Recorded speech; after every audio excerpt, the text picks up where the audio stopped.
Yes, sir. Yes, sir. Yes, sir. It's another week, another show. You Hey. are listening to The Tipping Point Show with your host, Mr. Just Ask Joe, John Yeah. Right here on WLOU. Stream it live on Facebook and WLOUonline.com. And now, The Tipping Point Show.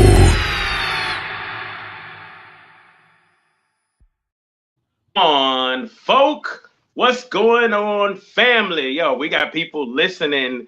I can't even say the tri-state area, man. We got people listening all over the world. All over the world, man. It's a beautiful thing. And I love it. I love it. So welcome once again to another week, another episode of the Tipping Point Morning Show. I am your host, Mr. Just Ask Joe. And I got my brother from another mother, Mr. John Ya, Esoteric Concepts. Brother, take it away. How you doing? I'm good, brother. How about yourself this morning? Man, I'm doing pretty good, man. You know, back in them those old talk what do you call them? Talk shows, where they'd have an announcer or whatever. I'd have did good back then, you know. I think I'd have been a good announcer. Oh, you have the voice now. Yeah. Now somebody to come to the stage, man. I'd have been all right. I've been right. But hey, man. So we got a great show going on for you guys. I just want to let you know today's topic. We have Brother Richard Whitlock Jr., who's going to be coming on shortly. And he's running for Metro Council District 1. So definitely, folks, you want to tune in and listen in. John Yah's got some hard questions for him, you know. But as always, you know, we don't do anything different. We did it with Carl Price, who's running for Jefferson County attorney. And, it's all good. So we're going to do it again. That's what we do. We ask the hard questions. Also, we've got brother Ptah on the show as well. And he is the president of Meet Inc. I believe that's More Education and Enrichment. And I tell you what, we're going to talk about sovereignty rights. Okay, so what are Black people's sovereignty rights? And I guess one of the first questions we'll ask him, for those of us that may not know, is what are sovereignty rights? But we'll get into that shortly, folks. So don't worry. You'll hear that coming up here soon. Man, I just want to touch base real quick with you. You know, did you see the recorded live from the General, Hamra Mathis? I think so. I saw part of it. I saw the one she did last night. Yeah, it was like 2:00 this morning, as a matter of fact. Yeah. And I woke up at 6 today and I saw that. And it was interesting because it's like she's trying to say something without actually saying something. you know what I mean? Yeah. So but the message that I got was to stay neutral, you know, in this whole investigation, I think, with the young man and the mayoral elect Greenberg, or is it Greenberg? Is that what it's called? Greenberg, yeah. Uh-huh. I'm trying to reach out to his people and see if we can get them on the show as well. Hey, shout out. There she is, General. Good stuff there. Grand Rising, Phyllis Myers. Big shout out to you there. I'm glad that she did that, because as a people, we can tend to be, and it's obvious, you know, and we shouldn't run away from it, but we tend to be very emotional. And we you know, it wouldn't be the first time we've gotten bamboozled. Right. So with that being said, because of our passion and our emotion, we tend to jump real quick, and we want to pick a side quickly, right? So we just, I'm glad that she did that because, again, number one, I look at it and I can see personally, a conspiracy. It has all the markings of a potential conspiracy, right? It seems very similar to things that have happened in the past when you start talking about people that are advocating for things in a city, right? And if they're making too much noise, then sometimes the other side looks to quiet them down. So I can see that. But again, as I spoke before, I reserve the right to chill and wait until more facts come out. Because I don't know. I don't know what happened. I know that was crazy to hear about, we're in national news once again.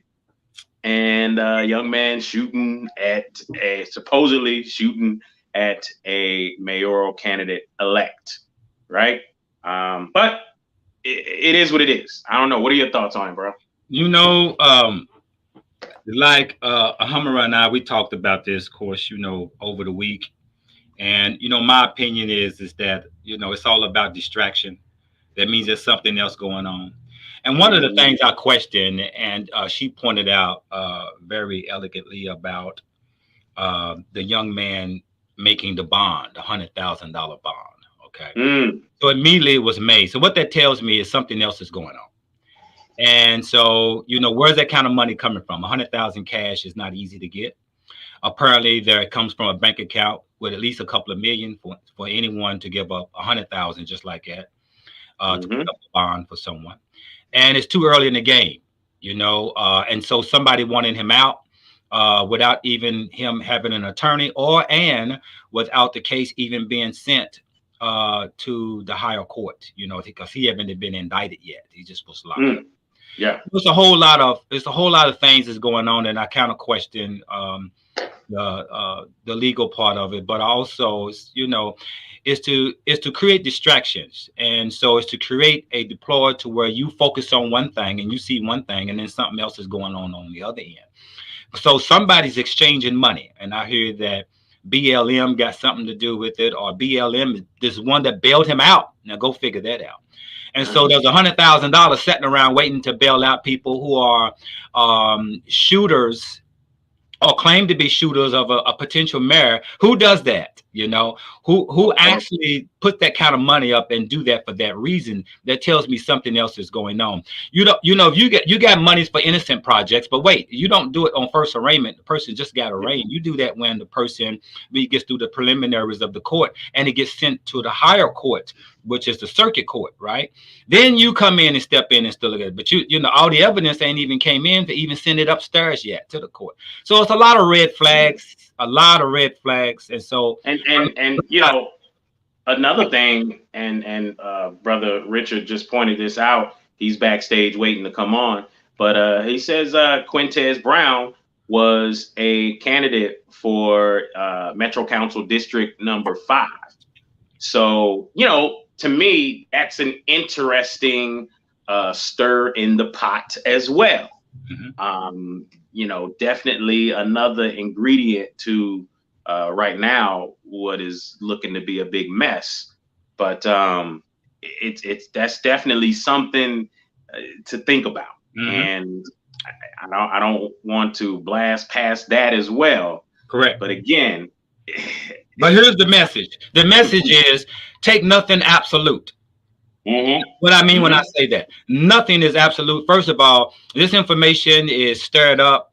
It is not absolute. Don't matter who you hear it from. You're not hearing the absolute truth. Know that you're not hearing the absolute. You're only hearing a portion. And when someone brings you a message about something, understand this.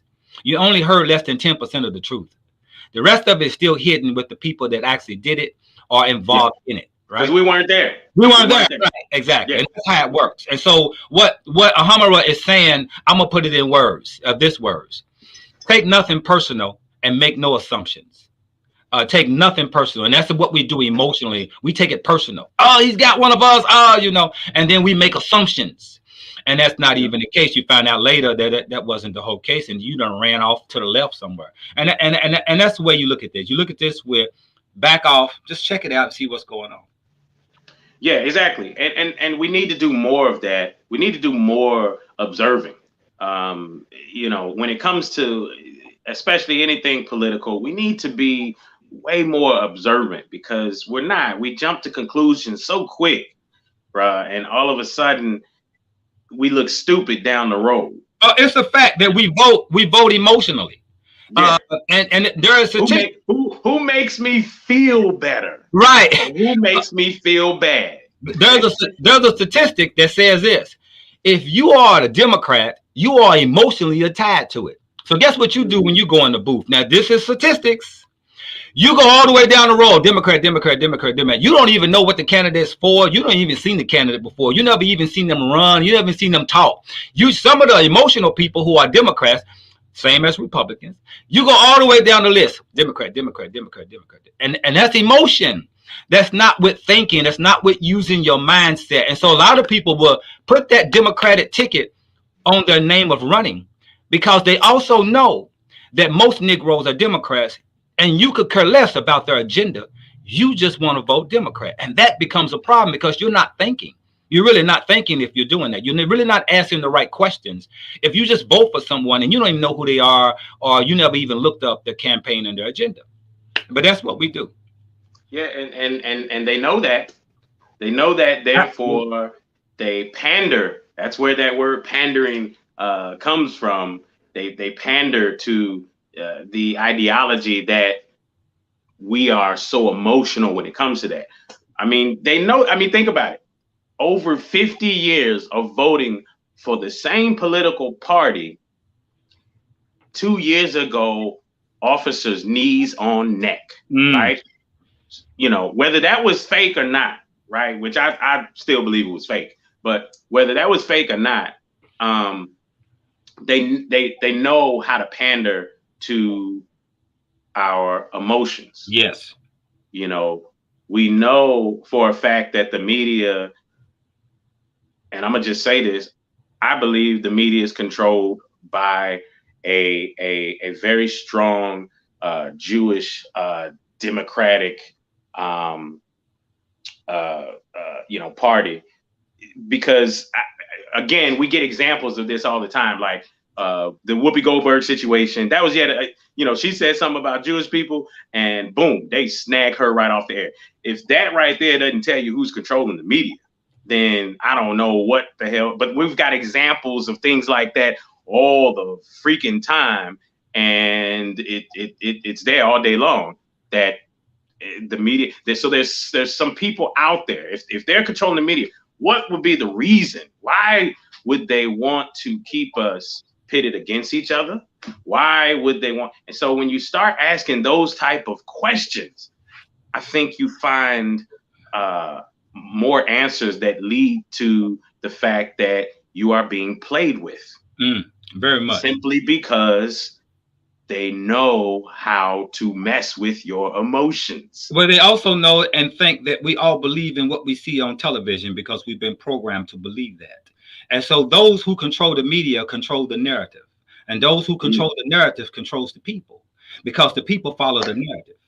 And so what you need to learn to do is go in the opposite direction of the normal. In other words, if you see most of the people going left, go right. You go right. You're going to be in the right situation. Just go right. Don't go where everybody else is going. Go the opposite way, and I guarantee you're going in the right direction. Yeah. If there's ever a zombie attack, people, I can promise you can use that same strategy. Okay. So you see a bunch of people going that way, they probably gonna get ate up. You should go this way and hide. Okay. So Greenberg, which sounds like a Jewish name. That's obvious. You see what Kari says. He says Greenberg is Jewish. The black elite Negroes, K-N-E-E-G-R-O-W-S, Negroes, he loves that word too, have conformed and are backing him 100%. Exactly. Absolutely. What's up, Dr. No Job? How you doing, fam? Shout out Frank Stoner, Grand Rising family. Man, we're gonna don't worry, man. We're gonna come up with that water video here soon. It's coming. Don't worry. It's coming soon. we got to get back on that. Matter of fact, I got an idea, and I'm gonna run it by you. We're gonna get with I got somebody that is a distributor for it, Magic, and we can test a bunch of different waters. So I got an idea. I'll run it by you later. Well, yeah. Well, you know, one of the things I want to touch on that real quick, because the brother reached out to me and was talking about that test, and we're going to talk about that test. In fact, this test is surrounding around this electroprobe right here, right? And so I got this electroprobe to show the impurities in water, and that's what I do. I basically test water. So I test the alkaline part of the water with this, and I'll test the fluoride part of the water with this piece here. And so basically, when I went through the test for the impurities, I found that it was a hoax, and I can bring that up a little bit later when we talk about it. Actually, it was only revealing the sodium that's in the water, and all natural waters have sodium in it. Waters that do not have sodium are distilled water. And so these devices was used to get people to buy water filters, because all water that is natural, as when you say natural, what that means is it's naturally run over rocks. It naturally runs through a stream underground, right? And so automatically that's going to pick up sodium. And so that's why water is highly alkaline. It's naturally alkaline. It's going to have sodium in it. And there's some water that has more sodium than others. And so what this test does is reveal the sodium. That's all it really does. And so it makes you think it's impurity, but that was the hoax to get you to buy the water filter, or whoever was selling the water filter showing you the test. And that's what that was. Yep. So definitely we're gonna get into that some more later as well. But you know, as it is that time, yes, we're gonna bring our brother Richard Whitlock Jr., who is running for Metro Council District 1. And John, I know you got some questions. I got a couple to ask in the beginning here, but we're gonna go ahead and bring them on the line here. Brother Richard, how are thou? How you doing there, family? Welcome to the Tipping Point Morning Show. Hey, how y'all doing, man? How you doing, Brother John? Peace, brother. How you doing, man? I'm doing all right. I'm just really glad to be on the show. Just really want to say thank you all for giving me this opportunity. It's actually the first show I've done. I'm actually not gonna start my campaign until March 1st. So I'm doing this for y'all, man. I'm giving y'all a little privy. Appreciate that, man. Appreciate that, family. Hey, so you know, I'm gonna jump right in. I got a question to ask. And really it's a basic question, but Metro Council, all right, running for that. I've heard a lot about the ideal that local elections are just as important, if not more important, than national elections. So what does it mean to run and win Metro Council? And you're in District 1, but what does that mean? What is that all about? Well, you know, the common saying is all politics is local, right? Something that I just heard here recently that I definitely subscribe to is all politics is tribal. All politics is tribal. And the reason, you know, I spent most of my life in District 1. I've been doing this community thing for like 12 years now. People that know me, they know I'm a anti-violence activist, community organizer, and a youth development specialist. And I honestly believe I've done all you can do as a private citizen. I've done all you can do as a resident, and I'm really looking forward to see how much one council person can really do. So you know, that's why I'm really looking forward to learn the capacity of a council person. And you know, I'm not only just I'm not only just interested in people's votes.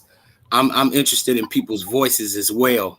The one knock I would have on other Metro Council people is, are they really incubating community engagement?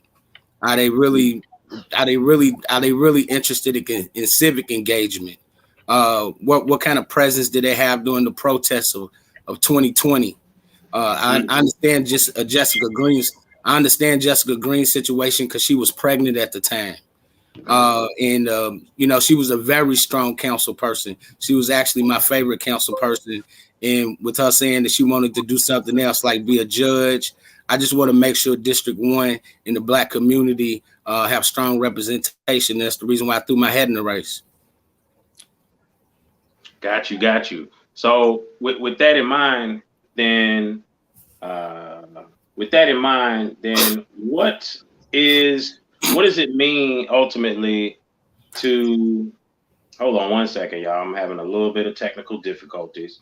But what does it mean, for you, because you have been, on this side for a very long time fighting to do what you do, what does it mean for you to be able to be in this position and ascertain, this public position? I really plan on empowering people that are civically engaged, and people that I think we got like 3,000 voters in 3,000 voters in District 1, and I know the people that are highly active. I've seen people get looked over. I've been looked over myself. I've been critical of Black leadership. I've called out what I call the Democratic Daniel Camerons. We have a lot of people that in the Black community that are not doing what's in the best interest of their districts. They're not doing what's in the best interest of Black people in general in this city. And I want to make sure that I'm in position to really represent and do what's in the best interest, and not just all Black people, even those poor white people in the South End. They need representation as well. Somebody that's going to say, hey, we're going to do what's in the best interest of this district, of our community. And that hasn't really happened in the southwestern part of the city.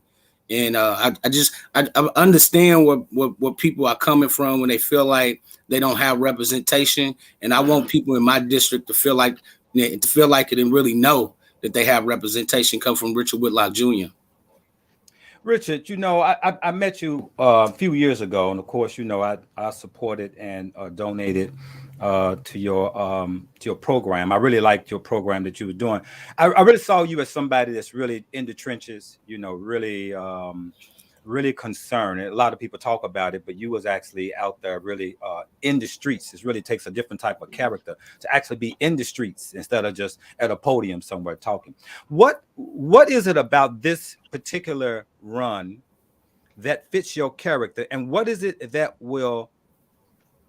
what about this district that you could, in other words, what does it entail your job would be that fit who you are as an advocate for violence and everything? What does this job actually fit, and where could it help you being in this position? Okay. What's so important about this election is Jessica Green and I, we grew up together. Jessica Green and I, we knew each other as children. And I told her years ago that I never run against her, because she has helped me with social capital. She has helped me with political capital. And I would never parlay our relationship and run against her. So with her saying that she was interested in being judge, I was like, okay, it's time for me to step up. It's time for me to put up, I shut up. And I really think I'm the most valuable candidate because of what I've been doing over the 12 years of doing this work in the community. Definitely been an advocate for the community, and my work's been bigger than the district. So I think I could be a whole lot more effective, brother, y'all, because the work actually is going to be shrinking for me. It's going to be smaller. So instead of being a defensive coordinator, I just get to be a defensive back. I get to play my favorite position, which is left corner. And that's what I plan on doing in District 1. It's less space for me to have to cover. And I plan on delegating, acknowledging what people are doing in their neighborhoods. acknowledging what people are doing in Chickasaw, what people are doing in Portland, what people are doing in Park Duval, what people are doing in Algonquin, what people are doing in St. Denis. Really, I plan on being the Metro Council person that's doing what the people in the community want done. I don't have a grandioso plan. I'm going to listen where people in the district tell me what need to be done. I'm going to listen when they say where it hurts. I really plan on being responding to the needs of the people in District 1. So my thought process is a little different because I don't have a big grandioso plan. I just plan on being there for them when they need us. Right. So how much power does that position have to get things done? This is what, you got three different branches. You got your executive branch, you have your legislative branch, and you have your judicial branch, right? The mayor's office is the executive branch. He has 100% power. He can make decisions, I not make them. For example, the legislative branch, since it's 26 of us, I like to say 26 of us. I'm not even one of them yet, but since it's 26 of them, I like to say that they have 4% of power. And what they have to do, they have to get a majority vote to get something accomplished. Okay. And right now it's Democratic heavy. I believe there's 8 Democrats that's being challenged. 4 of them are serious challenges. And the Democrat Party in Metro Council is concerned about continuing to have that stronghold over Metro Council. And the judicial branch is just dealing with the judges. We talk about decisions that's being made in the criminal justice system all the time. Most of the time, these decisions are being made by judges. So I'm glad Jessica Green, she got appointed judge not too long ago, and she also won the judgeship of where she's going to be at next year. So I'm really looking forward to that. But those are the 3 branches that we really have, and I plan on exploring that, brother. Y'all, I really want to see how much one person, one Metro Council person can do in sharing that with the actual community. Great. So it's interesting when we talk about putting Black judges. We was talking to Carl Price last week, I believe, week before last, and as we talk about putting Black people in office, and here's what's interesting, and I'm gonna point this out with Atlanta. Atlanta probably have the most Black judges and probably prosecutors in Atlanta. I mean, in the United States, I believe they have the most judges appointed, but they got most judges appointed, but their justice system is still the same, meaning that probably 90% people locked up are still Black. The operation continues to go on, so there's really no difference. The point is that sometimes when you have a Black judge, what can really the Black judge do? Like I was asking Carl Price, what can you do to shift this dynamics differently? If not, you just have an office that is running the same agenda as nobody else, whether they're white in office. It's the same agenda. So, who, and that's why I'm asking this case, because I know you personally, and I know where your heart is at, and so, a lot of times I usually would ask the question, where your money coming from? I usually ask the question, who is banking you? Will you reveal who you're banking? And the reason why I would do that, if I didn't know you personally, would be because who's ever banking you is who you're really working for. Because Black people, we just vote. We don't finance nobody. Whoever's the financer and putting that money in the account, that's who you're really shaking hands with. So I understand you because I know you're a grassroots person, and I definitely support you. But here's the thing. Why'd you choose Democrat Party? I see you as an independent, and I don't even know if you of the Democrat agenda. But why did you choose Democrat? Well, actually, historically, I have been an independent candidate. Right. I've been an independent candidate all the way up to running for this election. I don't mind sharing that. I received some political advice, and they said, "Hey, Richard, if you're serious about winning, you have to run as a Democrat." Now, why is that? Why do you think that is? Do you think that's because Black people's emotions are wrapped around Democratic Party to the point to where they won't even care what you look like. They'll vote for you anyway, is what we was talking about. No, because that's a strategy. That's a strategy, right? It's the political advice that I got, that people vote on party lines. When they say there's actually a bubble there you can feel that says all Democrat, and you can sign that bubble. It's a bubble that you can feel that says all Republican, and most people sign that bubble saying they want all their votes to be towards the Democratic Party. There's other bubbles you have to fill out. But right. if you fill out that bubble that says all Democrat, that means you're not even eligible to vote for an independent. And just that fact that you brung it up, the young man Quintez Brown is what is actually running as an independent in Metro Council District 5. He didn't get the same kind of political advice as I did. So I told somebody I'm running to win. And I want to be taken serious.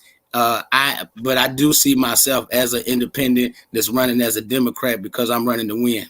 I plan on working with the red team. I plan on working with the blue team. I plan on working with the white team. I plan on working with the black team. I plan on working with the rich team, and I plan on working with the poor team.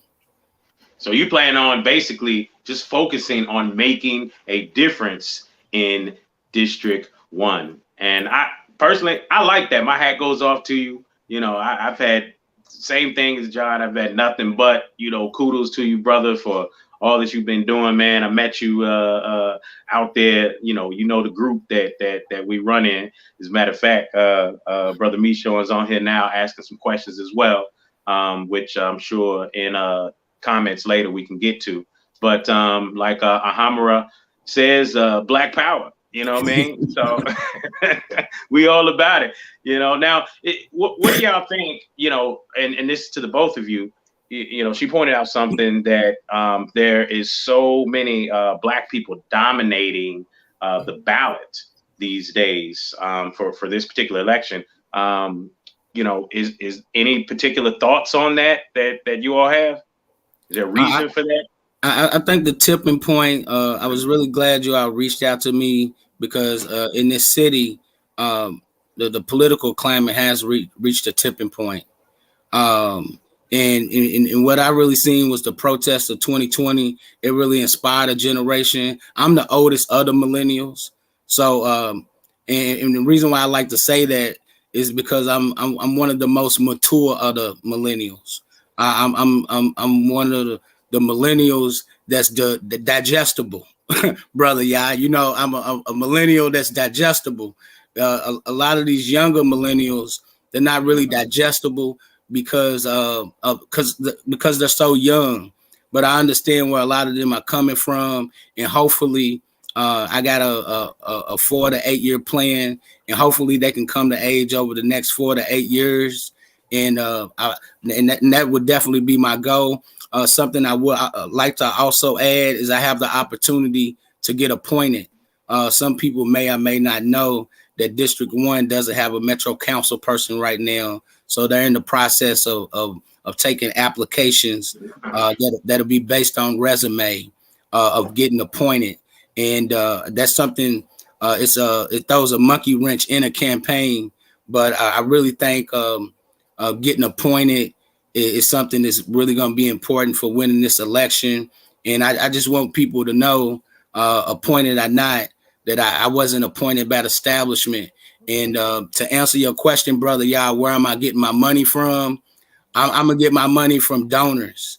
I have some African Americans that's embedded in District 1, that some business owners, I have relationships that I built with people.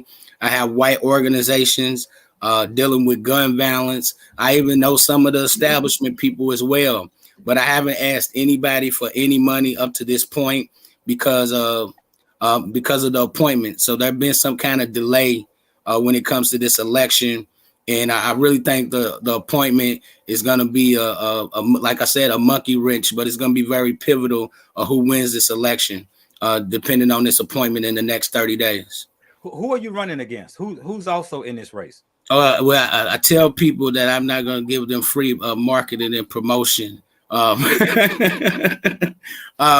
because I don't plan on mentioning their names because I know they're not going to mention mine. But I will say, with my age and everything that I bring to the table, I have to say that if we looking for a Metro Council person that's going to do a great job over the next 4 to 8 years, I'm 39 years old. I can see me being the most effective at doing this work from the age of 39 to 47. So, as we look at this and we look at what's going on right now, let's just look at Louisville News today. Beginning of the show, we were talking about, what happened with Greenberg and everything. Do you have any thoughts on that situation with Quintez Brown? I have a lot of reservations. It's a lot of what did Dick Cheney say? It's a lot of known unknowns and a lot of unknown unknowns, right? So I have reservations. What I would like to speak on is the name of the show, the tipping point. Mm-hmm. I really see the entire situation as we know it as the political climate here in Louisville, Kentucky. What I've been sharing with people is Marvin Gaye said, it makes me want to holler over 50 years ago. Tupac 25 years ago said, this is what it sounds like when thugs cry. And as we can see, the evolution of the riotous behavior. That's what I really call violence. I call it riotous behavior.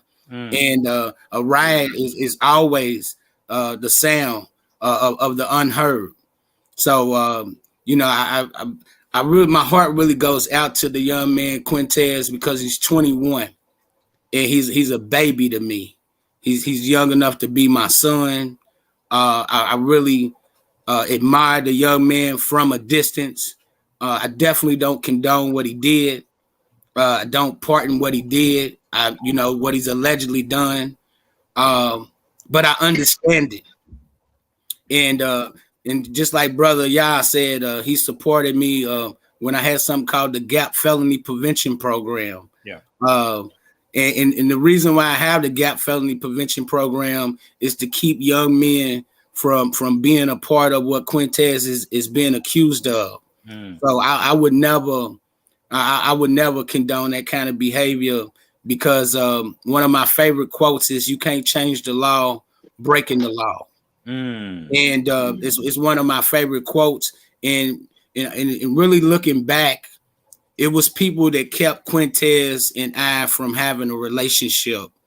He's a young man I would have actually gave my program to. I would have gave him my curriculum. So not only would he been empowered, he also would have had some restraint. And that's what a lot of millennials and organizations are doing. They empowering people, but they don't have the restraint that goes with the empowerment, so you can be effective. Facts. Before I let you go, I will say that the statement you made about you can't change the law by breaking the law, I disagree with that.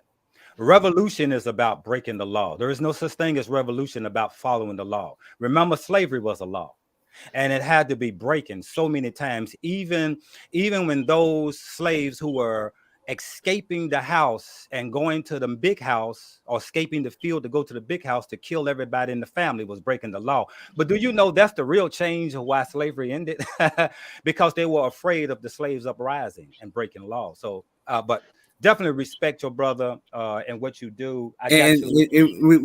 We outside of slavery right now, so that's why I'm using that terminology. I got it.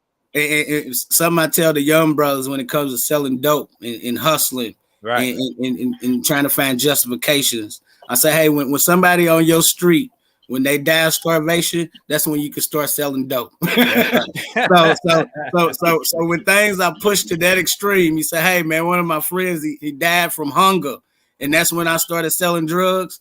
Then that's justifiable right there. But I don't know anybody dying of hunger in our community. Right. That's right. Yeah, and I know a lot of overweight, fat drug dealers too. But yeah, man. So all right. So one last thing, you know, before we let you go, what is the one thing, if there's one thing that you can impart into anyone before they go in and they fill out that ballot? All right. We understand that you just want to come in and change things and make things better. Work with any and everybody who's willing to fall in line with making the community better. What's the one thing that you want people to remember about you when they go in to fill out that bubble? I want them to remember about me that I'm gonna be civically engaged regardless. I really wanted to make sure that I was an option for voters, that we wasn't stranded with such and such and such and such.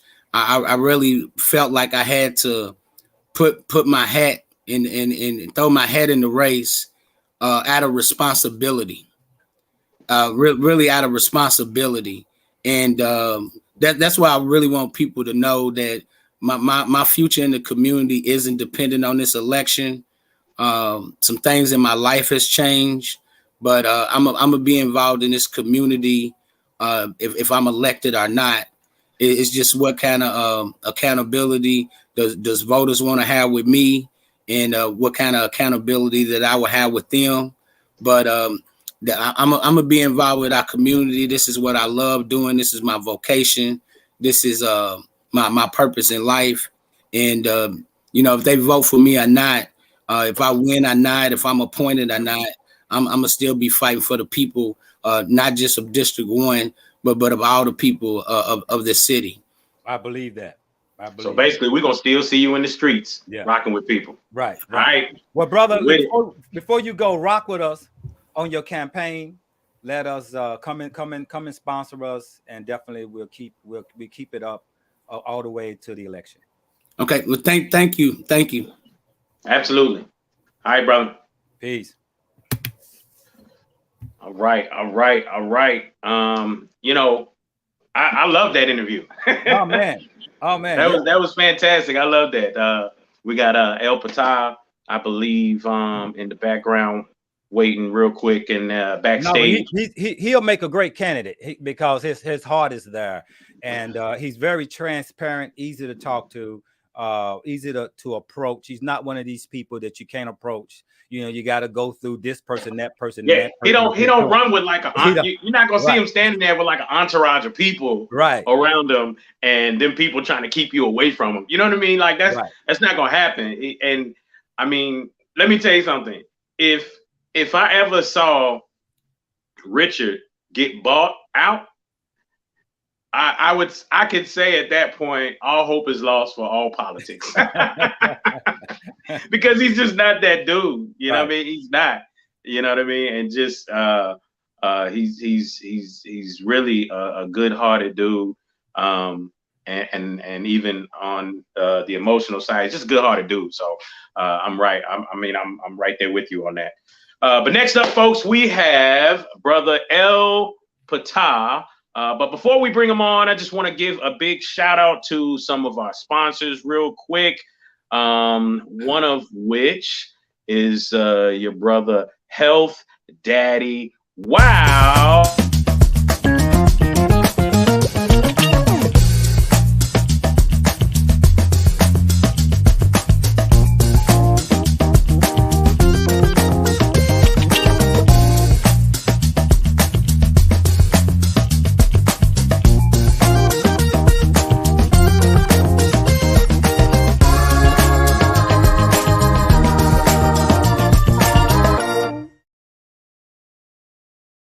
Get 10% off with Health Daddy Wow. All right. PPING. You was talking, but we couldn't hear you talking. We could only hear the music from the Oh, okay. Yeah. Hey, we still working some technical stuff here. It's all good. But with that in mind, folks, just remember healthdaddywow.net. You can use the code tipping, get 10% off. You can walk in on Ralph Avenue and get 10% off just the same. Also, I want to welcome a new sponsor, MediaJoy.org or www.mediajoy.org. All right. And check him out just the same. If you're looking for anything, man, I don't even know. I can't even put this gentleman into a box, but anything having to do with online presence, websites, when you want to talk about video recording, he's working with the museum down in Mississippi, Mound Bayou Museum. He's working with them. So just remember, folks, MediaJoy.org. You got ideas, you want to do anything online, then touch base with this guy, video recording, anything like that.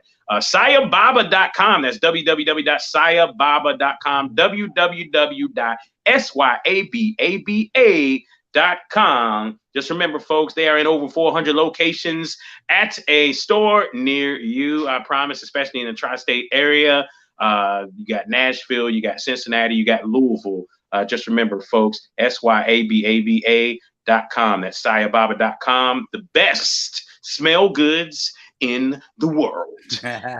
Just the same, folks, don't forget you have IncredibleCustom.com. Again, that is your boy, brother Kari Muhammad. Man, anything from logos to promotional materials, just the same.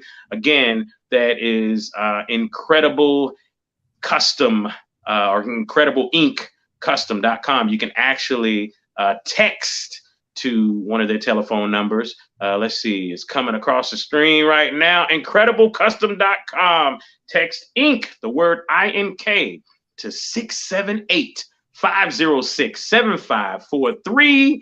And just the same, you got GodsLivesMatter.com. I don't know if this hat is on their website yet, but I tell you what, they have this new hat out here. It's called 100, and this is with I believe with God's Lives Matter sponsoring History Untold. Again, 100 ADS I am. That's what this hat is about right there. But GodsLivesMatter.com. Just hit the apparel link, folks. It is all good. All right, so Ptah, we've been ready to bring the brother on, and let's see if we can add him to the stream and hear him. Are you there, brother? I'm here, bro. Okay. Yep. We can hear you. We can hear you. And it's all good. So you rolling phantom right now. We can't see you, but we can hear you. Yeah, I'm in an undisclosed location, but all is well. Can you hear me good? Yeah, we can hear you. It's all good, man. It's all good. Okay, but then let's jump right in. I've been waiting to jump right in about 5 minutes of commercials, but it's all good. We need to start it's all good, serious. man. We need to start getting serious. Let's go. We need to start getting serious about nationality. A lot of people are going around and they're wondering, they're trying to still wonder, what can we do as a people? We calling ourselves still, and even I blame the people who do know that we're not an adjective. We're still calling each other black. I can go back and trace my family line. My great grandmother was listed as slave, or what you call that, Negra.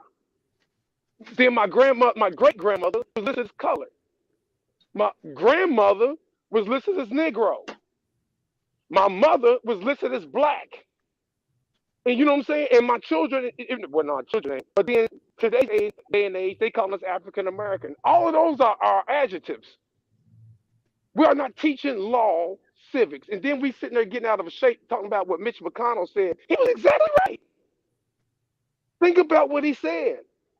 And even the radio hosts, you calling each other, this black person, black.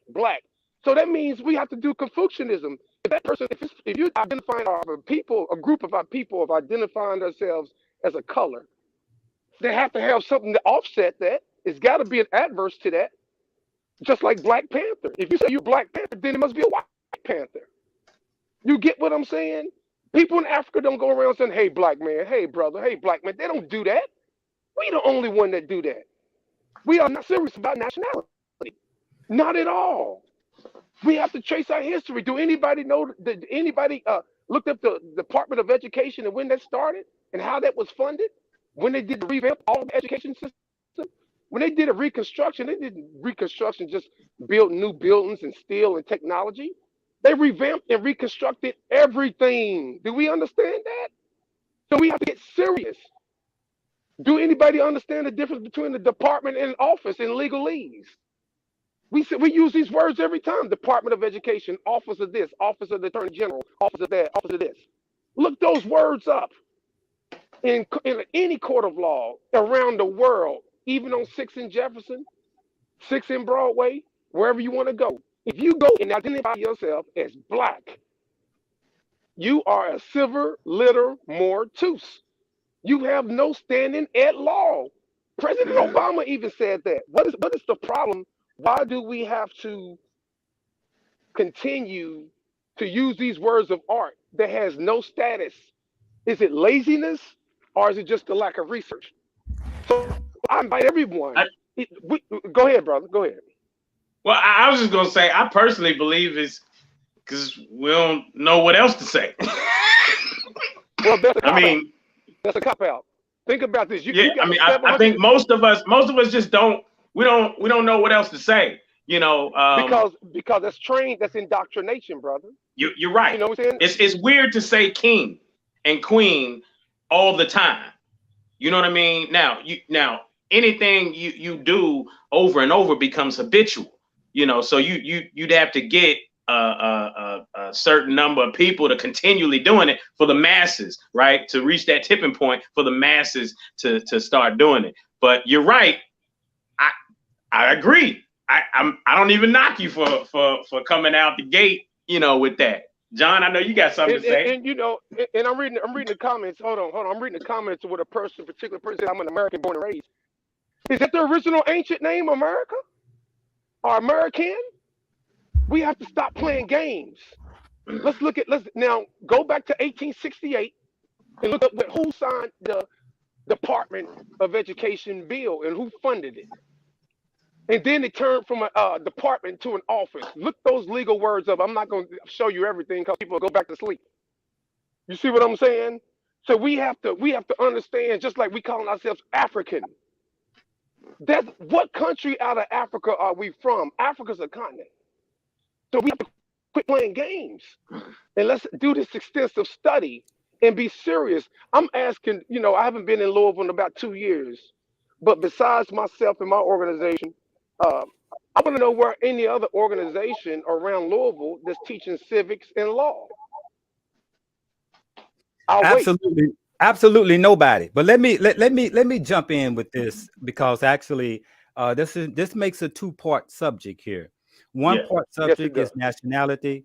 Second part subject is sovereignty. So now we're talking about nationality. Okay, so let's go in. Now, okay, when you talk about nationality and we are not using the correct identity, what do you suggest we recognize ourselves as, and what root meaning does it have behind it through its vibration? I identify myself as an American Moor. Okay. Or the Amaraku Moor. The ancients used to call it the Amazi people. Berber was a derogatory name, meaning barbaric. So we have to quit playing and actually study these names. We call ourselves black now because we are nationless. Correct. Hold up for a second. Go back with me. You call yourself an American Moor. That's correct. Explain that. What does that mean? Because Moor is a legal status and a pedigree. Okay. That means that just ties you to the land. Okay. Because a Moor is the last legalese. And then people don't even understand the word Moor was used before they used the word Indian and Negro. Correct. And it was in the legalese. And that is a fact. Correct. Now here's what I want to know. Okay. This is for the listeners who don't understand, but definitely heard the word more, aware of the content and some of the issues. Right. What does it mean? When I ask what does it mean in a sense that where if you are a Moor and someone isn't, what is it that you have that they cannot do? What is it that you can go, they cannot go? What does it mean rootedly that you can get that someone who just calls himself black can't get?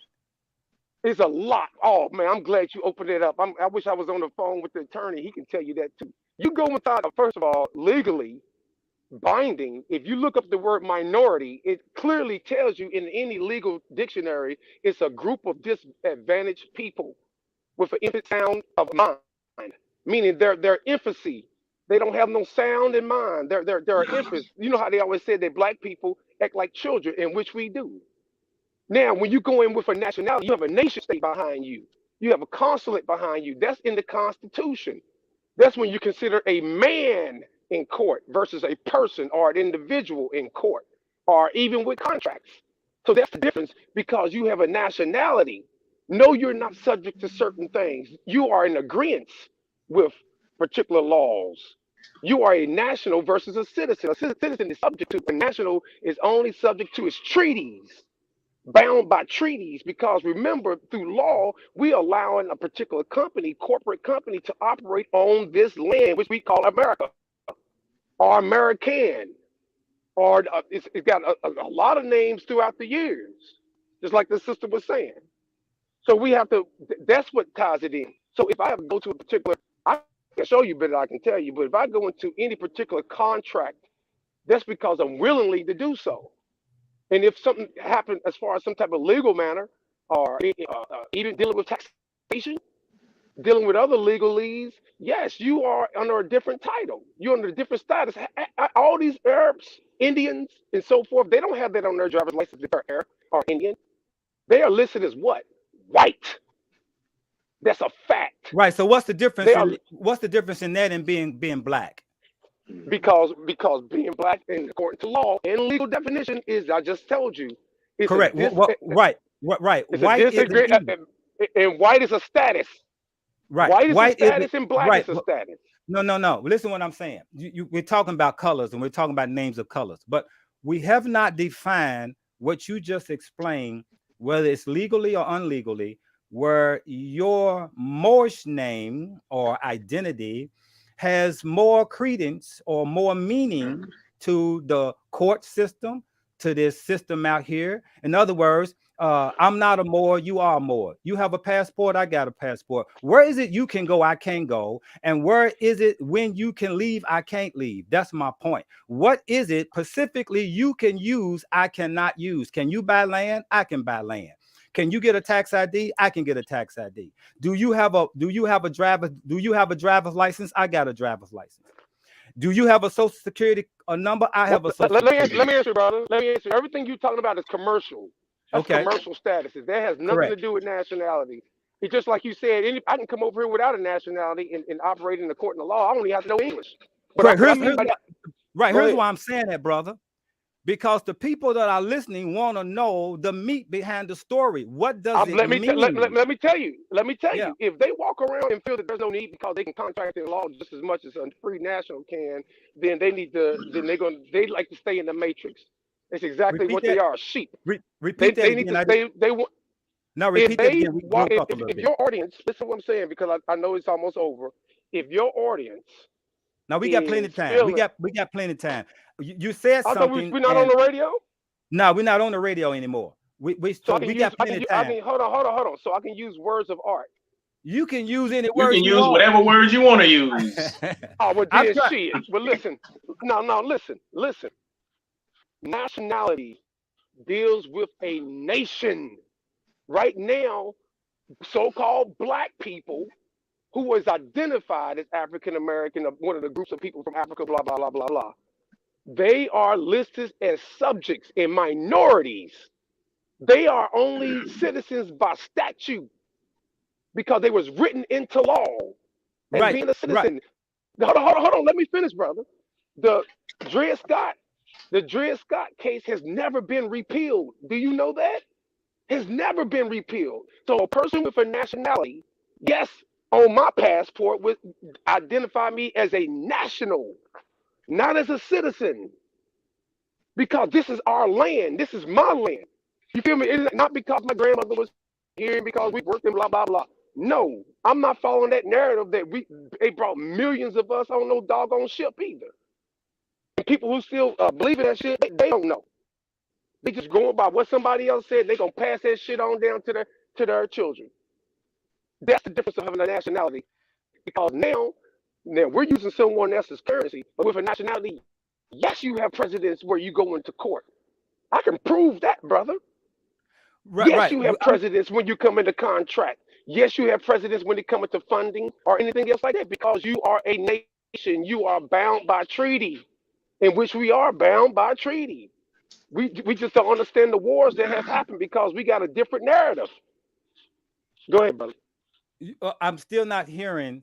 I'm hearing the rhetoric. I'm hearing the talk about the legal part of what you're mentioning. What I'm trying to define is substance. People who are listening. What else do you want to know? I mean, I don't understand that. So you telling me? Okay. What I just go ahead. What do you want to hear? Okay. That we're gonna get extra money? Is that what right? It is? Right. Well, I'm giving an example. If you are more and I'm not, have you showed me anything? In other words, have you told me anything you can do I cannot do? I can petition the court. I can move the court in my direction. Listen, hold on. If you petition the court as a black person and I petition the court as a Moorish national, who do you think that they will get more presidents to? Well, I'm gonna tell you. Minority? Well, let me tell you. When I petition the court, it's not black nothing. It is me versus so and so, whoever I'm going against. And I have filed pro se motions before several times. I've worked for an attorney. I don't put black anything. My point is, I can move the court, and it doesn't matter me putting on there whether I'm black or whether I'm Moor. And I've had the court move in my direction and rule in my direction based on me filing a either petition and or brief to the court. What I'm asking you is that what difference is me doing it and you doing it is my point. Because we are still, like I said, okay, let's go to your narrative. We are all black people. We're asking this government, we're asking a company to give us rights. We're making affirmations and we're pleading to this particular company. You get what I'm saying? No, so because I didn't file. I'm not filing a motion under black nothing. No, I'm not talking about court. I'm not talking about court, brother. I'm not talking about court. As a people, as a whole, as a macro unit, do we have any type of voice in the United Nations as a people within this nation? Absolutely not. Okay, that's one. Moors do. And I can tell you the because they are under the Washita. Look it up. 210-95. They already got a seat number in the House in the UN Council. As indigenous peoples, they can only do so much because our people, and we got this consulars offices around the Eastern Coast. Okay, they got one in Philly. So what you're saying is, what you're saying is, for people to understand, you have a spokesman in that arena speaking for you, correct? Correct. What are they doing for you that makes you different than us, the rest of us in the country? I have an estate, and and I'm part of a consular. The office. And what does that? And what does that mean? When you say you have an estate, that means I have that means I have land. That means I have trust. I have assets that is in a trust that is bound by my agreement. Article 1, Section 10, Clause 1 of the United States Constitution verifies that. The contract clause. Okay, yes, I can tell the police to get off my land. Right. Yes, I can shoot a motherfucker if they come on my land. Right. I think that's a right. I think that's a right everyone has. I don't think. No, they don't. Because even though I have land, I have contracted with MSD and emergency services. You get what I'm saying? With that. So that's a state is still bound by a contract. Now, if I had the money like that, and I'm out somewhere in bumfuck Kentucky or wherever land that I want, and I bound that like that, that's the difference of nationality because you have different offices.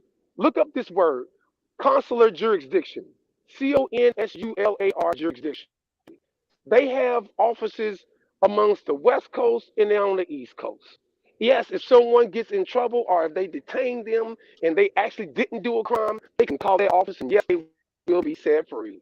I've done it before, and then I've had another brother do it several times, but it ain't me doing showing no paperwork or nothing like that because you are part of a nation. If a person from Ghana get locked up, he's not going to say that, oh, I'm a black man, blah, blah, blah. It's going to be on that paper that he is Ghanese, Ghana, whatever acronym, suffix. Ghanaian.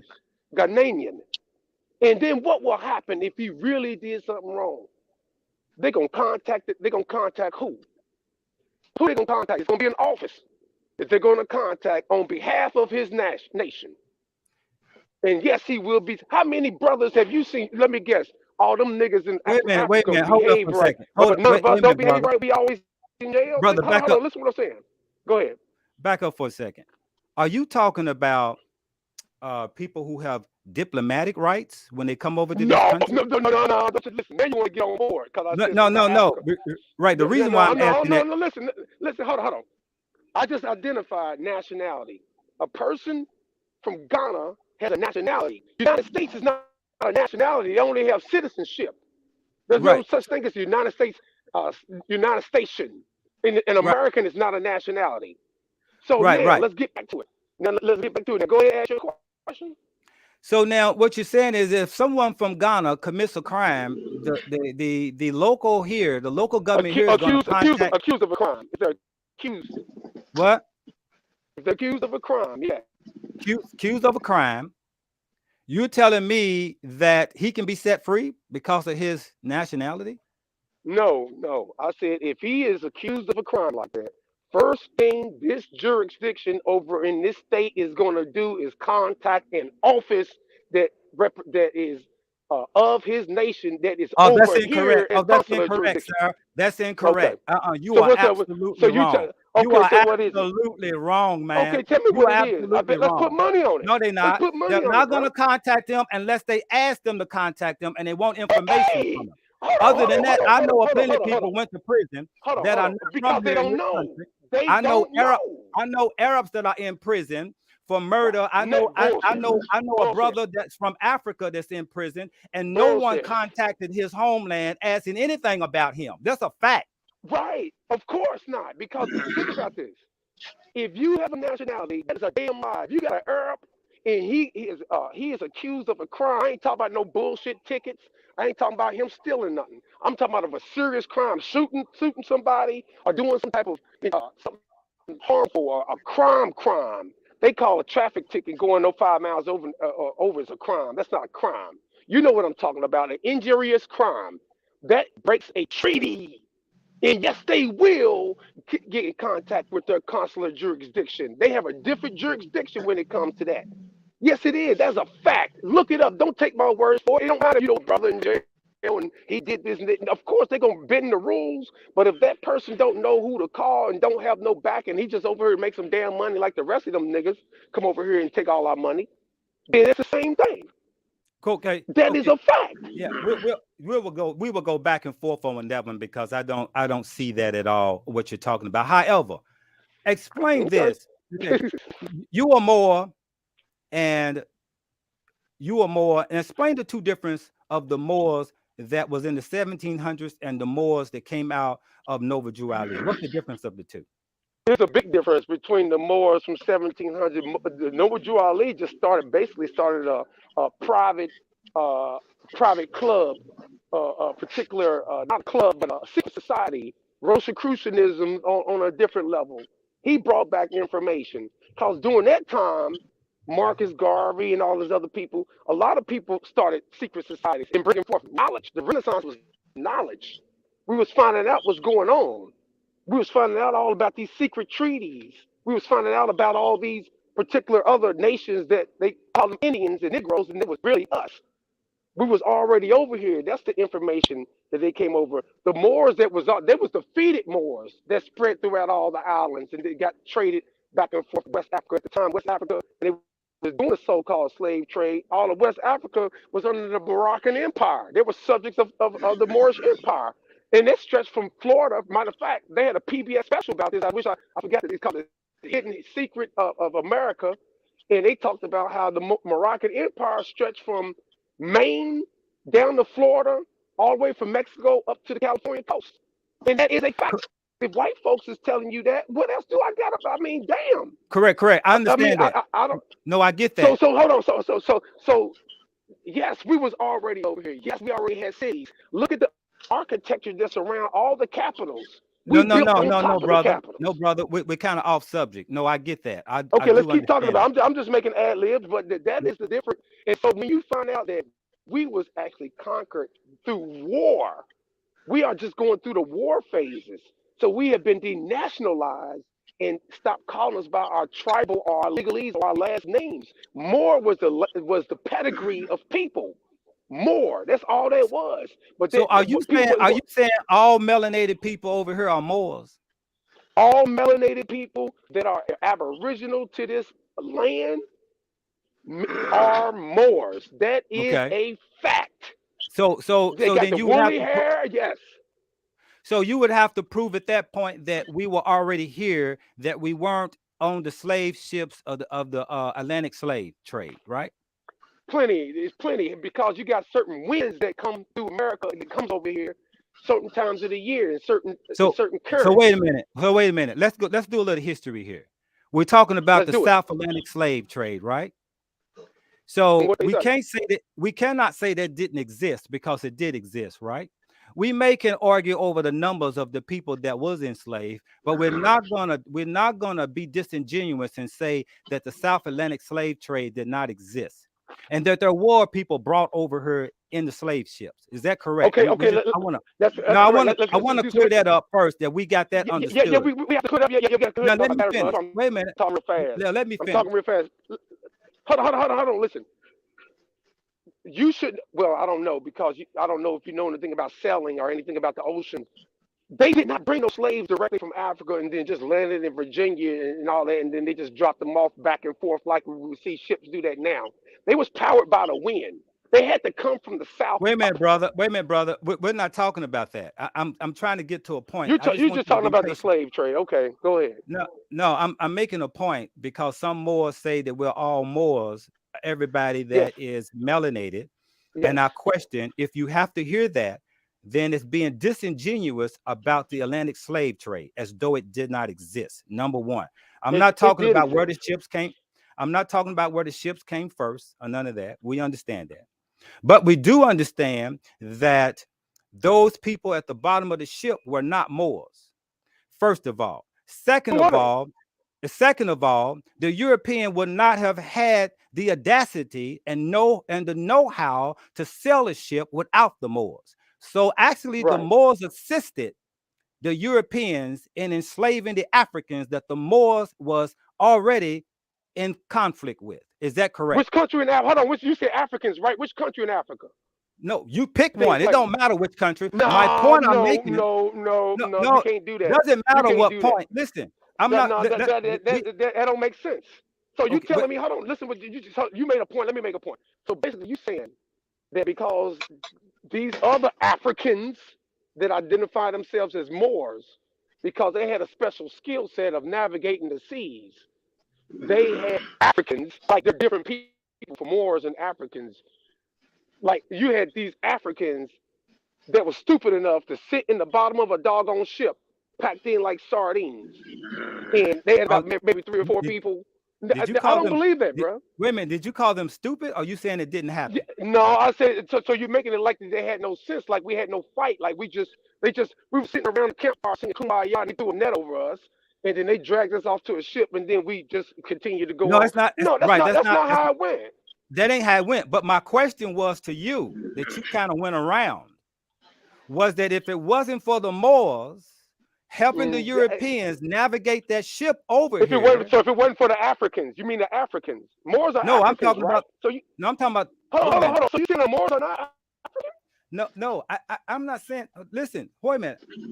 Who was on the bottom of the ship? Was it Moors? Moors. Oh, Moors was at the bottom of the ship? Yes. Then who navigated the ship? Moors? Moors. Yes. Well, goddamn, Moors enslaved themselves? Okay. Let's go. Yes, they did. Let's go. Man, I never heard that one. Hold on. So you mean tell me? Hold on. Listen. It's fun and games. So you mean to tell me you can't go downtown right now and see them niggas up there that's enslaving them other niggas that's inside the jail? What about the U.S. military? All them niggas is over there fighting and shooting the motherfuckers. Hold on. That's the same thing that was going on right now. So you telling me if you serve for the military, which I did serve, and I'm proud that I served in the U.S. military and in the Navy. So you telling me that the same people who goes over there and destroy companies, those blacks are different from the blacks, that's over here, because they can call the shots right now and have us go over there and destroy Africa. You know how many niggas would be volunteering to go do that? And 500 years from now, they're gonna be like, Well, that's a fact. But where does that parallel with the Moors helping the You mean the Africans enslaving each other? That's always been like that. Queen Nzinga is the one that. Hold on. Yes, that's a dance around my. That's a dance around my words, because I understand the Moors. I understand the original Moors, and I understand the Moors who are the secondary Moors that came in this country. Here's the point I'm making. Those are called amalgamated Moors. Those are called amalgamated Moors. So those African Moors. Correct. Yes, those African Moors. Yes, they did help for the right price. And a lot of times, think about this. I'm gonna ask you something. Let's say they found hold on, I'm giving you an example. Let's just say that they found a new continent or a new planet. They got about 100 niggas to go over there to help them navigate, to do this or whatever. They find this new breed of people. These women got, nice breasts, hips. They can be fully conquered with no problem. They said to the conquistadors or the Moors that came over here, they said it was like 30 to 1 of women that they could have because they killed all the men, whatever. You don't think that these same African Americans or black people are Africans? I don't know how go over there to help do that. I don't know how they wouldn't do that right now. I'm not sure was that parallel with the subject I'm trying to point out here. What I'm trying to point out here is two things. You got people at the bottom of the slave ship that were not Moors. I'm sorry if you think they were Moors. Who were they then? You said it was Africans. So Africans are different than Moors. Then let's make that distinction. No, okay. So you said Moors is nationality, correct? Moor is a status and a legalese to identify you. It is not just it can be used as a nationality because we are the aboriginal people of the earth. We didn't just claim a land, Africa. That's why we call ourselves the Asiatics, because at one time they called the whole landmass Asia. Here's what we have. We have brother. We have a misunderstanding of what history have told us, and that's what we got. Yes. Now, originally, let me first say this: Moors, people that was considered themselves Moors that came out of Morocco, that ruled Spain, they were Muslims. Let's be plain about that. They were Moor nationality. Not correct. No, I can't let you get away with that. But their religion. Moors was Jews. The Moors, Jews, Christians, and Muslims. Right. It was Muslims, but it was Christians and Jews. Moors was all three of them. They was not just Muslims. Right. Listen, you ain't getting the point. No, our point is that okay, go ahead. Moors followed Islam, and so they had the religion was the religion of the oppressors. Okay, so now if there was one piece of Moors that swept through northern Africa, killing up Africans who are not Muslims, this is a fact. Now, so if that's the case, these are the same Moors that pulled Europeans and enslaved them out of the caves and also taught them how to clean themselves up. Are we correct? Okay. So now, when we're talking about Moors and enslavement over here in this country, we're talking about people who call themselves Africans, regardless of what part of Africa they were from. They were not considered Moors. And so you always had tribal warfare in the continent. You always had one group against another group. But then you had one group selling other members of who they captured to Europeans. This is a fact. So now if the Moors navigated the ships over here, helping again the Europeans with this Atlantic slave trade, who were they enslaving? Were they Moors? No, they were not Moors. In fact, when they got to this country, the Moors had sovereignty rights to walk around this country with their paperwork while slavery was going on. In fact, there were some Moors that had slaves in this country. This is a fact, right? They walked around with their paper and their turban on. Wait a minute. They walked around with their paper. You're telling your opinion. You're telling your opinion, and none of it's really fact. I'm just letting you talk, but go ahead, bro. Okay. Go ahead. So they walked around with their papers while others was being enslaved, and they saw it because they didn't see them as themselves because they were not Muslims and they were not Moors. And so the point is that it becomes disingenuous because here's why. You see, melanated people that came out of that continent that we call Africa had already spread it on every continent on the planet before this word called Moor even came to about. In fact, the word Moor is a European word. That is a lie. That is not correct. I can't get it to let you keep talking. When you doing the people a disservice by telling them that is full rhetoric. Hold on. No, let me finish. Your whole storyline from? Where did you get? But you've been talking for 5 minutes and none of it makes sense. You're saying that. Hold on. You just said that Moors, like they come from a distant land from northern Africa. I didn't say they're not that. African. I didn't say that, brother. Where do these Moors come from? Where do these Moors come from? That ain't what I said. That's what you heard. What I'm explaining is that the people from the African continent, from the continent, has spread it all over the world, brother. Right. Before this concept called Moors even came into existence. And so what you do is you take little bits and pieces of African traditions and you act as though that was Moorish from the beginning. No, it wasn't. And so we have the Nubians. You have different groups of people. You have different groups of people that have many different cultures on the continent. Many different cultures. Have you been to Africa, brother? And so there are those who have accepted honestly, have you been to Africa? Can I finish? Have you been over to Africa? You have those who have accepted the religion of the conquerors. You have those who became Christians, conquerors' religion. You have those who became Muslims, a conqueror's religion. And they used that religion to conquer other Africans. They did that with black people, did it to themselves. Black people did it with themselves in Christianity. Black people did it to themselves in Islam. And so when you look at the history and you see where the Arabs had enslaved African people, we're being disingenuous if we act as though that didn't exist. In fact, the sub-Saharan slave trade was before the Atlantic slave trade. And in fact, this is where the whole concept came from, was from what the Arabs was doing to African people. So now the African people use the Quran, the Arab people use the Quran as Muslims to enslave people, just the same as they saw the white people using Christianity to enslave people, right? And so these Moors who accepted Islam, they accepted it under the colonization of Arabs because that was their religion, colonized, and they used that religion to sweep. Now, I can tell you one great book. It's called The Destruction of Black Civilization by Dr. Chancellor Williams. I got that, bro. He did a 16-year study with several archaeologists. And I know, let me tell you something. I had practiced Islam for over 25 years. When can I talk, brother? I practiced over Islam for over 25 years. And I know Muslims and Moors and a lot of black Christians hate that brother Chancellor Williams for his study. I know y'all don't like Dr. Ben. I know y'all don't like Dr. Clark. And what did Dr. Ben get his degree in? What did Dr. Ben get his degree in? Huh? He says it in his first book, The Black Man of the Nile. I got his book too. What do first thing do he say, brother? Where's his degree since you know? So what is his degree? That's what I thought. His degree's in history, brother. In Moorish history and Moorish science. Right. So what does that brother? What does that mean? What I'm trying to tell you is that he was a student. He was a student of Dr. He was a student of Dr. Williams. You won't let me talk. Go ahead, brother. Go ahead. Now, basically, I came you to tell me about this African narrative that you got from YouTube, and then I asked you, have you been to Africa? You could have been like, yeah, I've been over there. I've been to 5 different countries in Africa.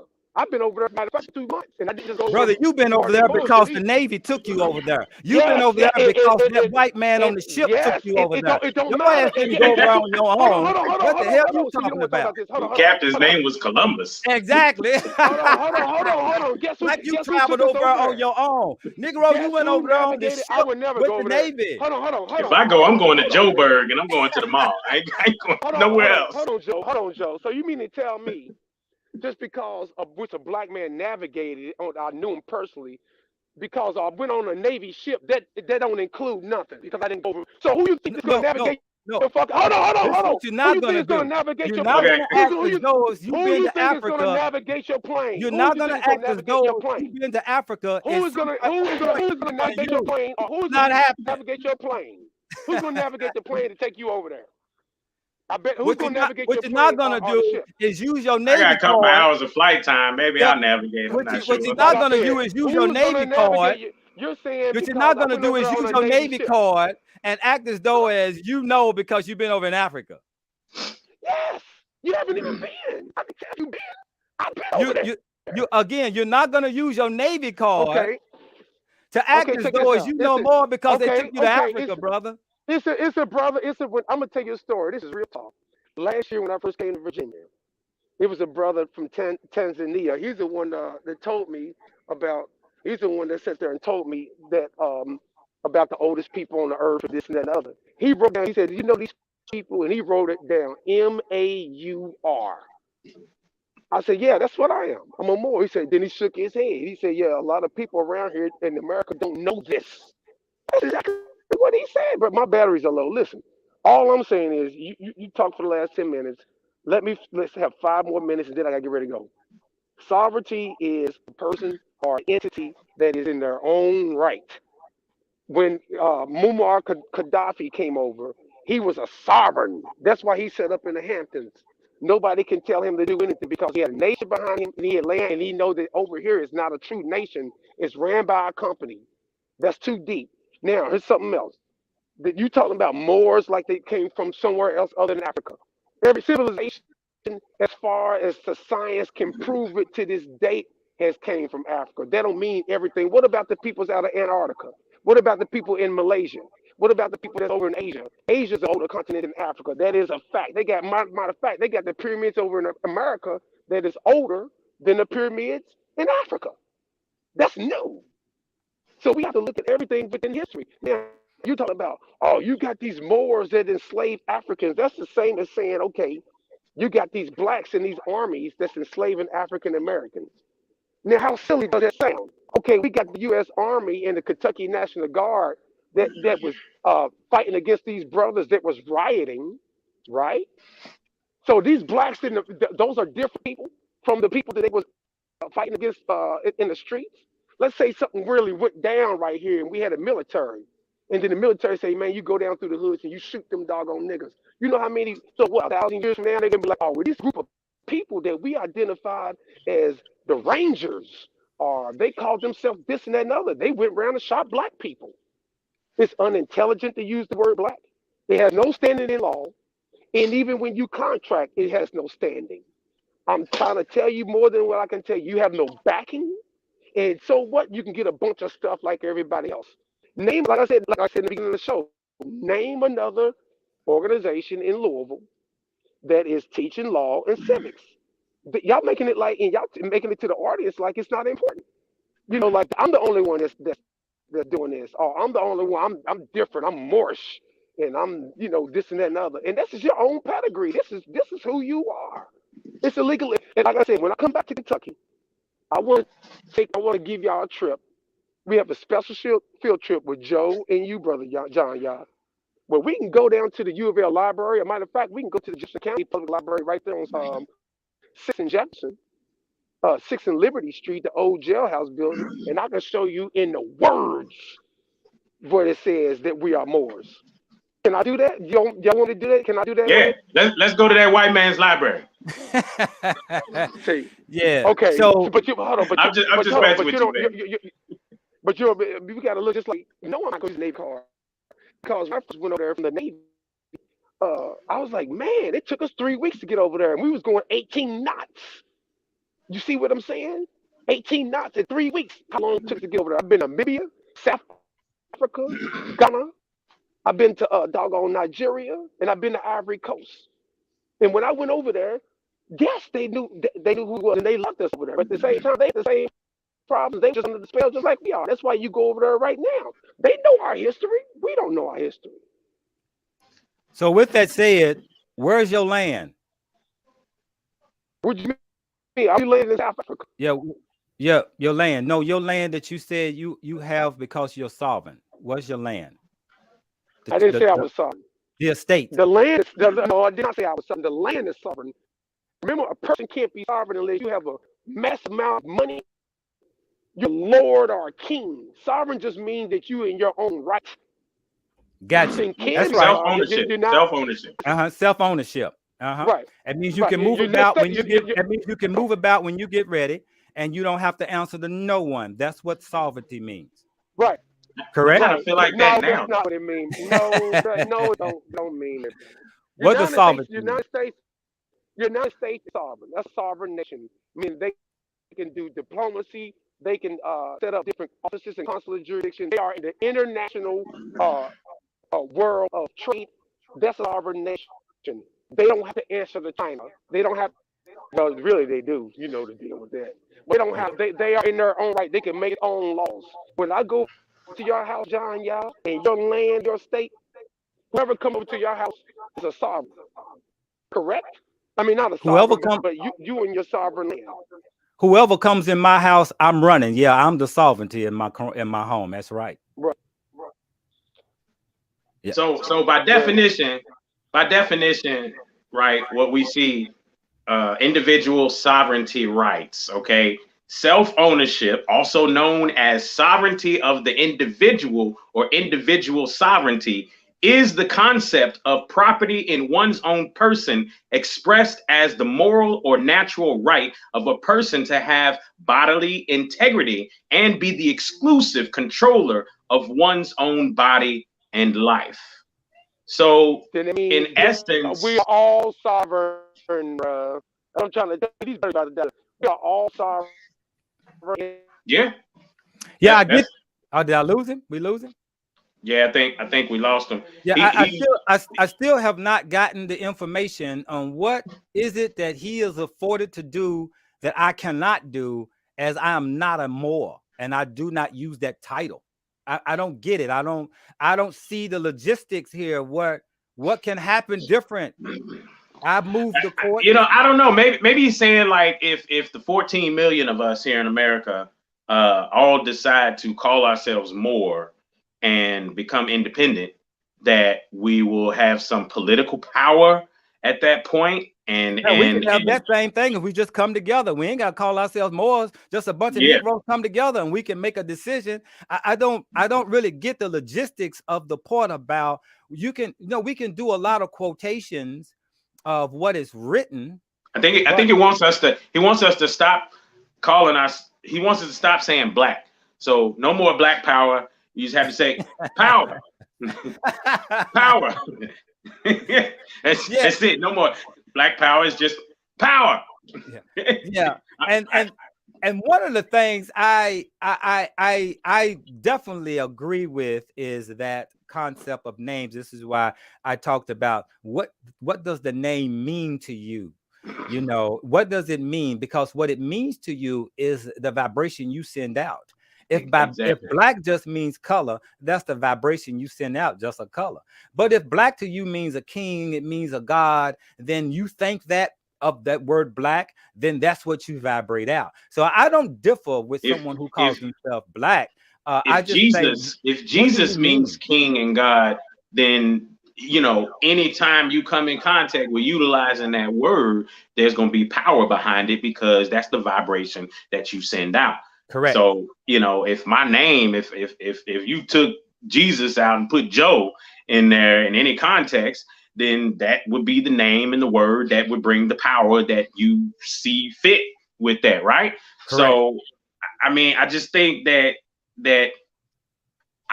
I agree with the idea of not, you know, walking into rooms saying I'm black versus saying I'm a man first or I'm a woman first. I get that, you know, treat me like a man, right? That's it. First and foremost, that's what I am when I walk in, right?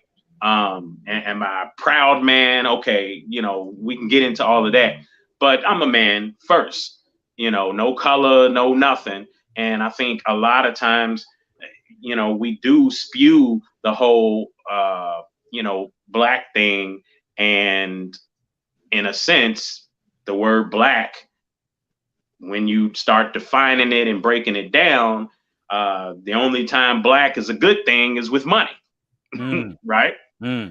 So, you know, it's interesting when you start looking at it from that perspective. But, you know, when you look at this, what I do notice is that in the midst of this conversation, in the comments, there's been a lot of education that's been going on between people in the comments and stuff like that. You know, people first just now hearing the term Black Law Dictionary or Black's Law Dictionary, and people understanding that and you know, never heard of that and going to seek that information. So, you know, nonetheless, this has been a good conversation. It definitely was fun and cool to hear the dialogue back and forth.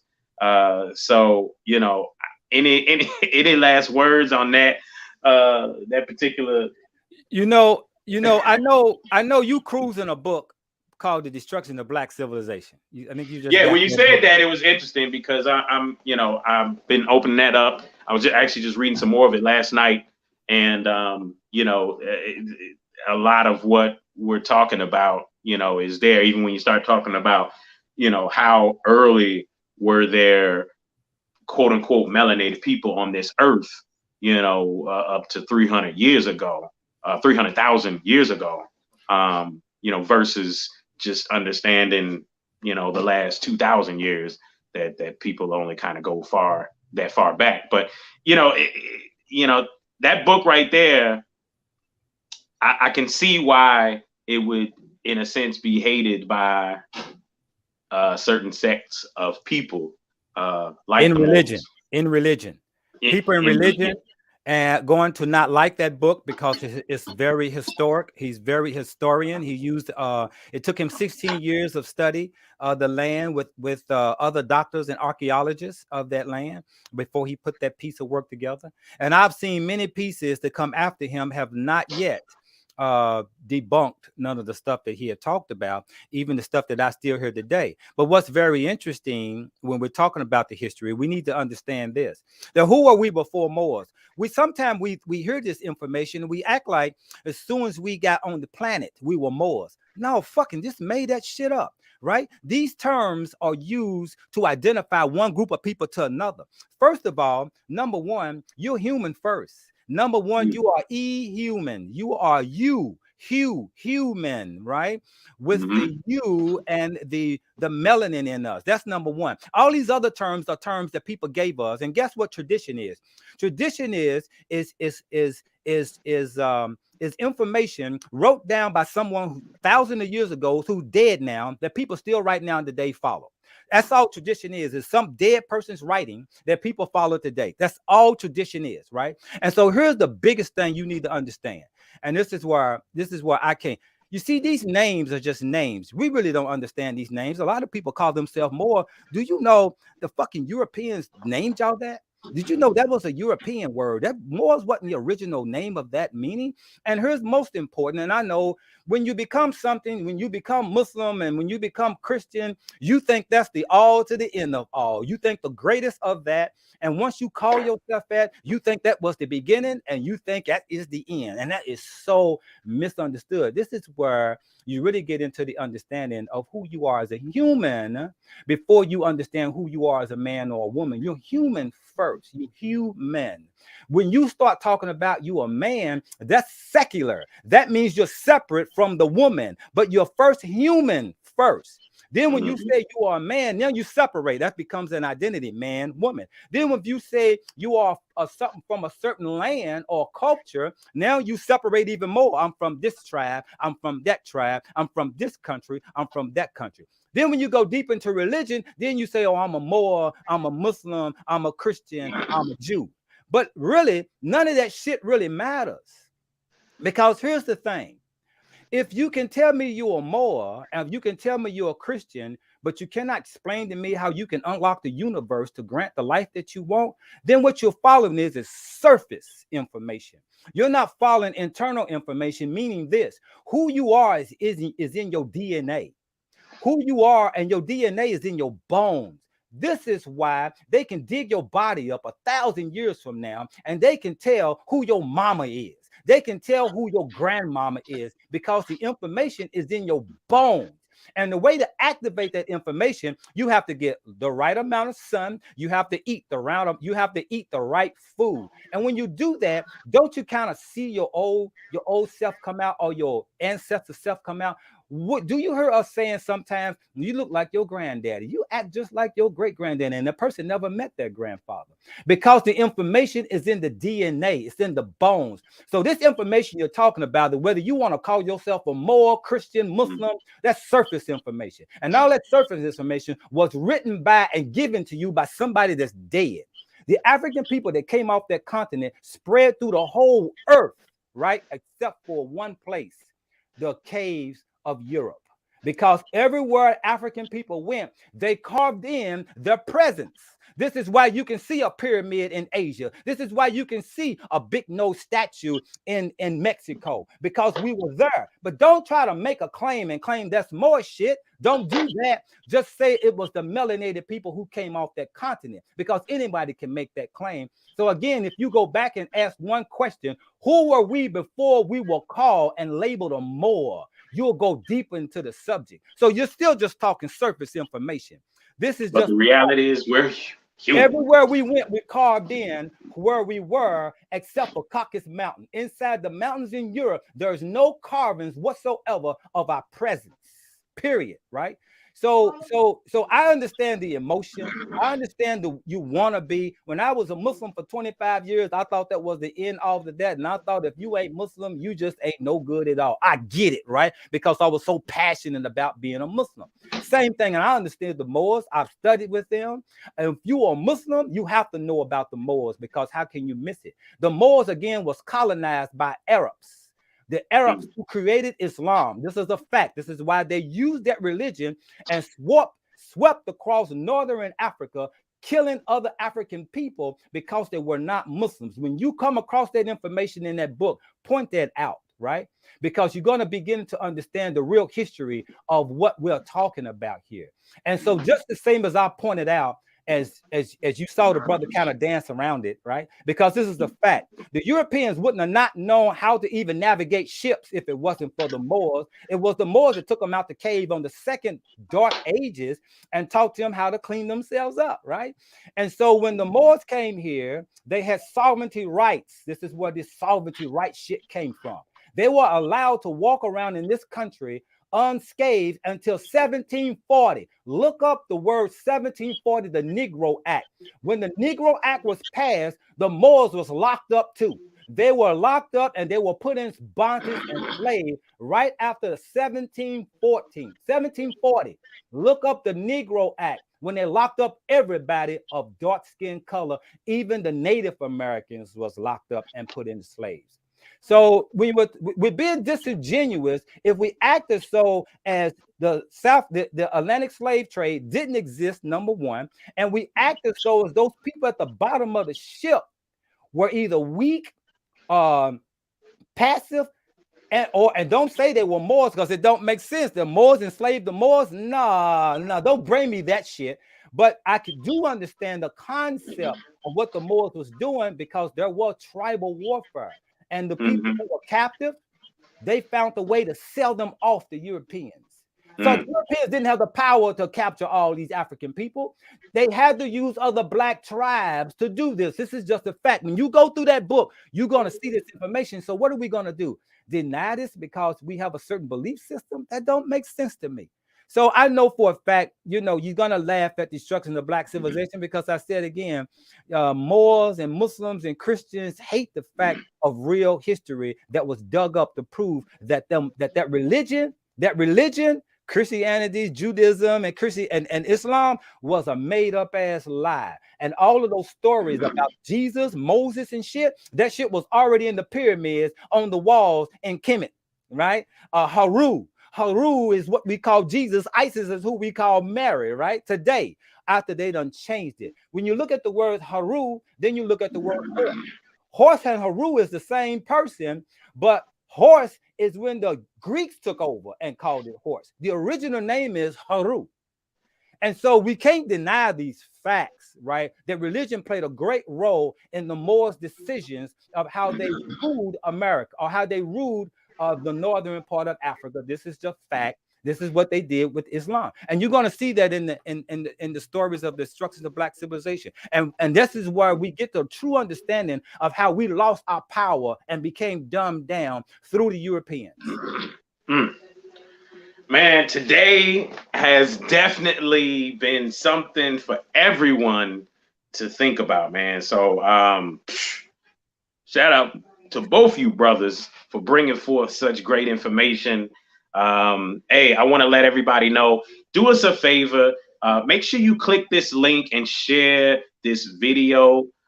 We are beefing up our online presence, working with some other organizations putting our podcast out there in different places.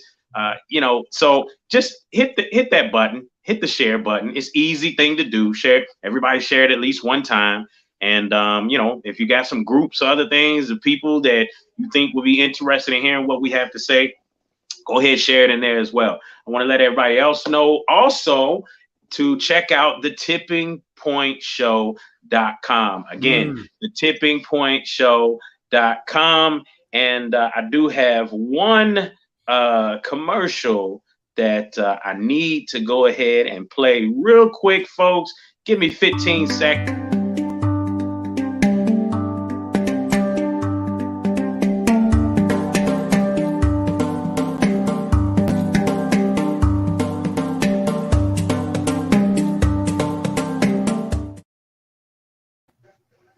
All right, folks. Once again, remember MediaJoy.org. That was dope, wasn't it? That was dope. Absolutely. Well, again, folks, this has been yet again another episode, a dope episode of many more to come, even better than today, of the Tipping Point Morning Show. Just remember, folks, the tippingpointshow.com. Check us out on YouTube as well at the Tipping Point Morning Show. And you can hit either one of us up, justaskjoe.net. You can go to sayababa.com and hit up my brother John Yah. You can Esoteric Concepts on Instagram, and myself, Just As Joe, on Instagram as well. But hey, it's been great. Love you, brother. Love you too, brother. Appreciate it. We'll see y'all next week. Peace.